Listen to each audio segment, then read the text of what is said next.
For 10,000 years, humanity gazed at the stars, seeking guidance, wonder, and our place in the cosmos.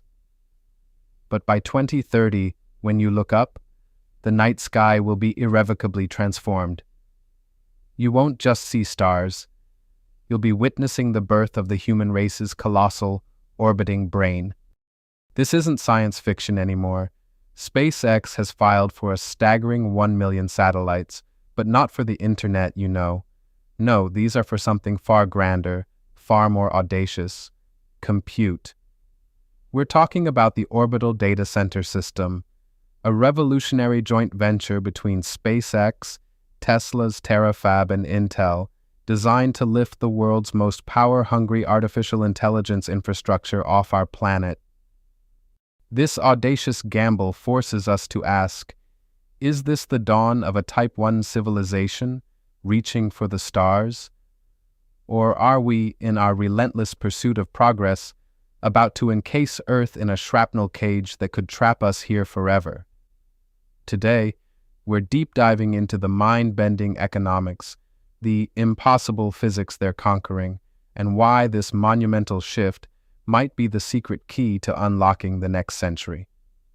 Before we plunge into the orbital abyss, if you're fascinated by the cutting edge of technology and humanity's future, hit that like button and subscribe to VAST Chronicles now. Don't miss out on what's next. Quiet now, find your peace. On Earth, data centers are insatiable water vampires. They guzzle millions of gallons daily just to stay cool.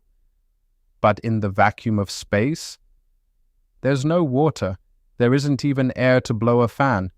This, my friends, is the thermal wall. In a vacuum, you can only cool things via radiation.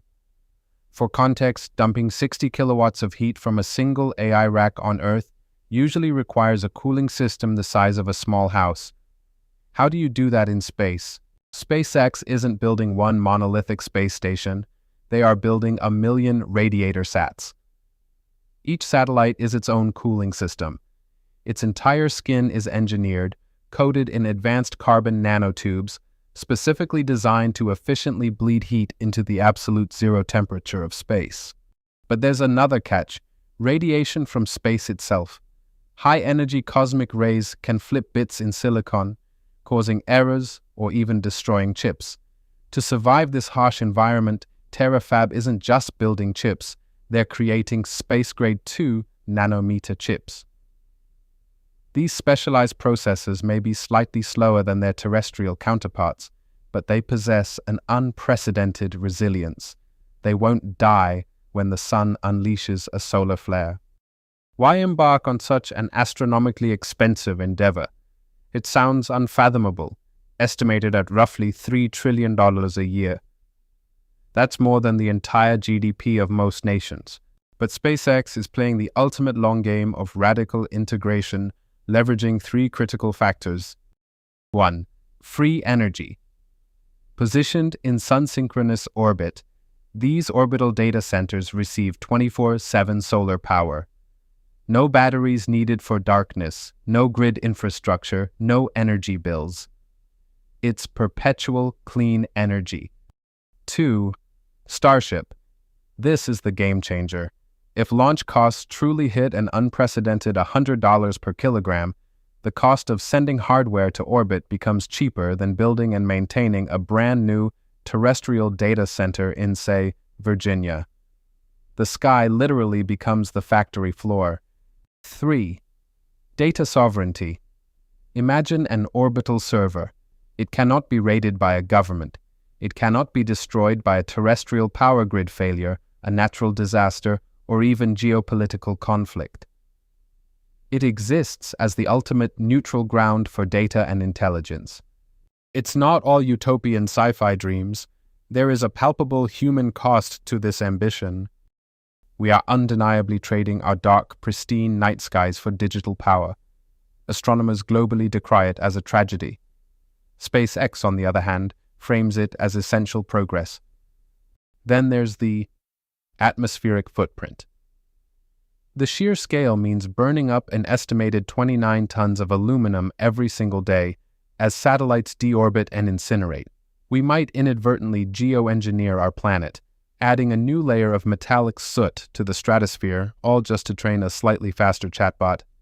And the biggest, most terrifying threat: Kessler syndrome. With 1 million satellites in orbit, even one catastrophic collision could trigger a devastating chain reaction, turning low Earth orbit into an impassable graveyard of shrapnel, a self-inflicted barrier trapping us on Earth. But here is where this monumental gamble gets profoundly interesting for billions of people on Earth. Think about leapfrog engineering. Africa famously skipped landlines and jumped straight to mobile. With the orbital cloud, we can bypass the need for massive, unstable, and often non-existent terrestrial power grids and data centers. A terrain-first design means a developer in Nairobi, Accra, or Cairo no longer needs to wait decades for a local power plant or fiber optic network to be built. They just look up. The intelligence is already there, powered directly by the sun, floating 500 kilometers above the clouds, accessible anywhere, instantly. It's a direct highway to the future. SpaceX isn't just building a company. They are constructing an entirely new layer of human existence. The orbital cloud is either the foundational bedrock of a true spacefaring civilization, or the most expensive, self-imposed debris field in human history. So what do you think? Is the potential loss of our dark night skies a worthy sacrifice for the incredible gain of infinite decentralized intelligence? Or are we moving far too fast for a planet that's already struggling to keep its cool? Let's discuss this monumental vision in the comments section below. Your insights fuel our exploration. This is VAST Chronicles, and I'll see you in the next one. Quiet now, find your